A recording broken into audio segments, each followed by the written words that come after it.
በዚህ ሳምንት የሚኖሩ ትላልቅ ፋይናንሻል ኢቨንቶችን እነግራችኋለሁ። ትላንት ሰኞ ኖ ኒውስ መንዴይ ነበር፣ ምንም አልነበረም።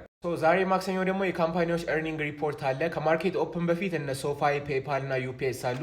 ከማርኬት ክሎዝ በኋላ ደግሞ እነ ቪዛ እና እነ ኢኤ አሉ ከወሳኞቹ መካከል። እሺ ሮብ የተበጠበጠ ነው የሚሆነው። የመጀመሪያ ኢንተረስት ሬት ዲሲሽን አለ። ያው ሬት ከት ይኖራልና ማርኬቱ ደግሞ ቡሊሽ ይሆናል ተብሎ እየተጠበቀ ነው።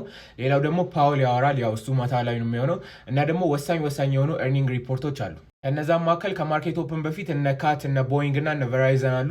ከማርኬት ክሎዝ በኋላ ደግሞ እነ ማይክሮሶፍት፣ እነ ሜታ፣ እነ ጉግል እና ደግሞ ባለፈው ሳምንትም ተደርጎ ነበር። ለምን እየተደገመ እንደሆነ አላውቅም፣ ግን ኮካም አለ እዚህ ጋር ደግሞ ስታርባክስም አለ። በቃ ክሬዚ የሆነ ቀን ነው የሚሆነው። ሐሙስ ደግሞ የባሰበት ነው የሚሆነው። ትራምፕ እና ዢ ይገናኛሉ፣ የመጀመሪያው ነገር። በተጨማሪም ደግሞ እነ ሊሊ፣ እነ ማስተርካርድ፣ እነ ሮብሎክስ ከማርኬት ኦፕን በፊት ኤርኒንጋቸውን ያስታውቃሉ።